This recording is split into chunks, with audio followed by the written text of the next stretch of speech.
And so 140 years later, we're now into the 19th century, and we have this man who's telling us not to be ignorant or superstitious. And he says, from the misconception of the ignorant or superstitious, it has been thought somewhat profane to speak in favor of spontaneous vital production. That sentence has a lot of double negatives in it, but he's basically saying that you're ignorant or superstitious if you speak against spontaneous vital production.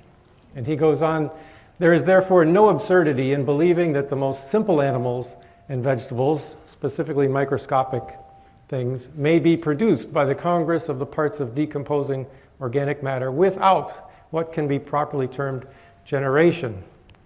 So still a belief that spontaneous generation can occur, at least on a microscopic scale. You see it kind of shrinking over time. Anybody know who this is? No guesses? This would be one Erasmus Darwin, who is the grandfather of Charles Darwin. And he had a lot of influence on Charles Darwin.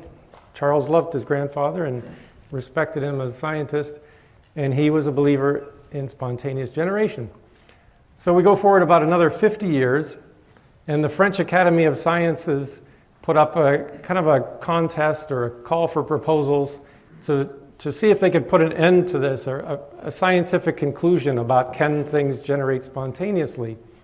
And we have Louis Pasteur, who was really famous, of course, for dealing with microscopic life. And he conducted a very famous experiment with like a soup broth in a flask and would boil it to sterilize it. And it had this fancy swan-necked bottle to it. So after boiling it and making it sterile, you could wait forever and you'd never get growth of bacteria, microscopic life. But if you broke the neck off of it and let it open up to air, then you would get microbial growth. So this was a mortal blow to this belief that microscopic life could just spontaneously generate. And he said, never will the doctrine of spontaneous generation recover from the mortal blow of this simple experiment.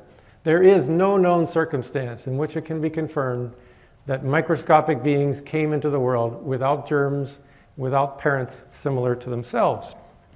So that's a pretty awesome scientific result. But I don't think it was quite the mortal blow that he intended, because belief regressed even further. We're already to microscopic life, but belief continued that maybe once, long ago in history, it happened. Maybe once. That's how life got started, a spontaneous generation of life from non-life. And of course, we have Charles Darwin.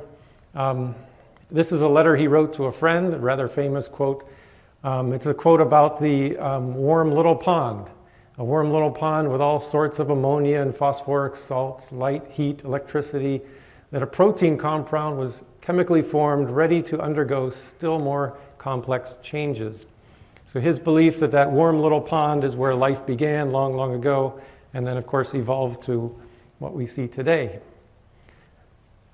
So spontaneous generation starting big, shrinking down and down and down, and then kind of going back in history, and there are remnants of it today, and we can't seem to get rid of it. So Darwin believed or hoped that life could have started spontaneously from purely natural processes. Pasteur would say that's impossible, but Darwin can say, hey, you can't prove that it did not happen. It is a theory or a hypothesis that is not falsifiable.